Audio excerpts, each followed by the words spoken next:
Olá, aluno do 9º ano, aqui é a professora Moísa e hoje daremos continuidade ao PET, segundo bimestre de língua portuguesa. Estou aqui na página 11, semana 3. Coloque em destaque no seu material impresso ou no seu caderno o tema de nossa aula, que é o discurso relatado. Vamos na leitura? Querido ou querida estudante, nesta semana, além de continuar analisando o gênero narrativo, você estudará 2 modos de transmissão ou referência que o narrador faz da fala ou do pensamento das personagens. Boa semana de estudo para você! Breve apresentação. Você deverá anotar no seu caderno este trecho.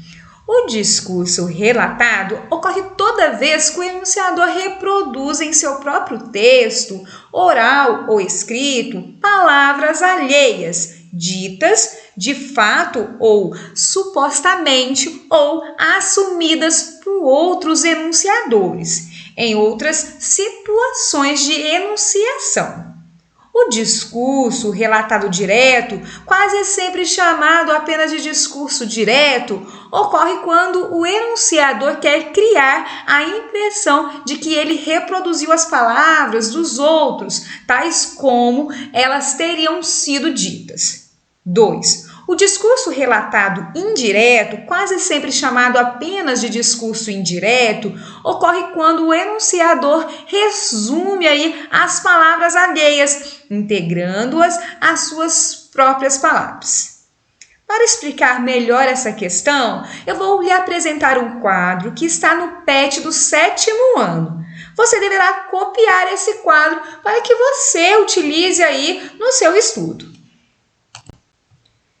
Temos primeiramente aqui o discurso direto. Então, é quando o narrador reproduz as palavras de outra pessoa ou personagem. Utiliza recursos de pontuação, como o uso das aspas, os 2 pontos ou travessão, para demonstrar que a fala é de outrem. Utilização dos verbos de elocução que apresentam relação com o verbo dizer. São chamados de verbos de locução, a saber, o falar, o responder, o perguntar, o indagar, o declarar, exclamar, dentre outros. Nós temos aqui o exemplo.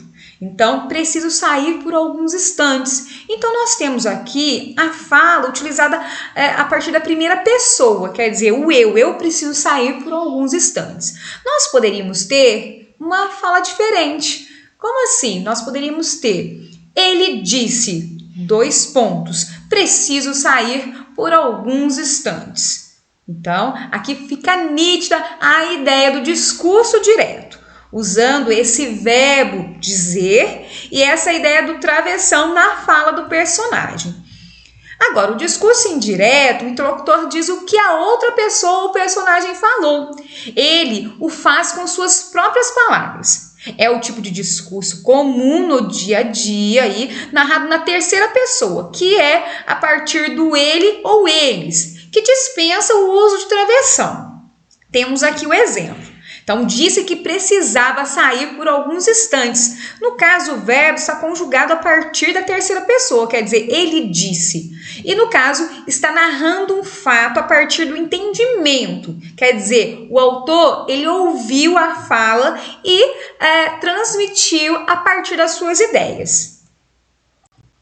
Voltando no nosso material, temos o Para Saber Mais. Tipos de discurso na narrativa. O site é Brasil Escola. Eu vou acessar e você também deverá anotar as questões mais importantes. Temos aqui o conceito de discurso direto. Então, o narrador apresenta a própria personagem falando diretamente, permitindo o autor mostrar o que aconteceu em lugar de simplesmente contar a partir das suas palavras. Nós temos o discurso indireto, em que o narrador interfere na fala da personagem. Ele conta aos leitores o que a personagem disse. Temos outras questões importantes aqui, fala também do discurso indireto livre. Nesse momento, vocês não vão estudar esta parte, mas se você achar pertinente, você pode anotar no seu caderno. Voltando aqui no nosso material novamente, nós temos as atividades.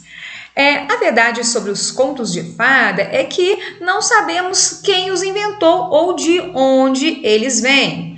É fato que os contos foram contados e repassados por gerações a gerações, até o dia em que escritores como os irmãos Grimm ou Charles Perrault os transcrevem para um livro. Desse modo, por terem sido repassados oralmente por tanto tempo, é esperado que existam aí diversas versões para um mesmo conto. Algumas mudanças acontecem até mesmo em razão da tradução. Por exemplo, a Cinderela, da versão de Perrault, veste sapatinhos de cristal, porque ele traduziu erroneamente a palavra var, pele, como verre, vidro, cristal. Por falar em versões, que tal ler mais uma história com princesas e sapos? Vamos lá? Outro príncipe sapo. Era uma vez um sapo. Certo dia, quando estava sentado na sua Vitória Régia, viu uma linda princesa descansando à beira do lago. O sapo pulou dentro da água, foi nadando até ela e mostrou a cabeça por cima das plantas aquáticas. Perdão, ó linda princesa, disse ele com a sua voz mais triste e patética. Será que eu poderia contar com a vossa ajuda? Assim, ela perguntou: o que posso fazer para te ajudar, sapinho? Bem, disse o sapo, na verdade eu não sou um sapo, mas um belo príncipe transformado em sapo pelo feitiço de uma bruxa malvada. E esse feitiço só pode ser quebrado pelo beijo de uma linda princesa. A princesa pensou um pouco, depois ergueu o sapo, melhor dizendo, nas mãos e lhe deu um beijo. Foi só uma brincadeira, disse o sapo. Pulou de volta no lago e a princesa enxugou a baba de sapo dos seus lindos lábios. O texto que você acabou de ler também tem como personagens uma princesa e um sapo. Vamos às questões? Atividade 1. O conto O Outro Príncipe Sapo e seu conteúdo relatam uma divulgação científica, quer dizer, traz pesquisas aí sobre um fato? Ou simplesmente narra o fato ocorrido sem inventar nada, como uma notícia? Ou letra C, o modo de fazer algo, assim como uma receita? Ou letra D, um fato imaginado, quer dizer, algo que foi criado? Atividade 2. Podemos dizer que o humor ou a ironia dessa história encontra-se. No caso, o que é ironia? Ironia é quando se diz o contrário do que se quer dar a entender. Como assim? Vamos para um exemplo. Sempre delicada, derruba tudo que encontra pelo caminho. Então quer dizer, será que ela é delicada? Vamos pensar aqui, então, na atividade. Letra A. No caso, o humor e ironia seria pela esperteza do sapo em enganar a princesa? Ou seria o jeito do sapo se dirigir à princesa? Ou no susto da princesa ao ver o sapo? Ou na voz patética do sapo ao falar com a princesa? Atividade 3. Releia a passagem abaixo. Perdão, ó linda princesa, disse ele com a sua voz mais triste e patética. Considerando o contexto da história, qual o significado da palavra patética?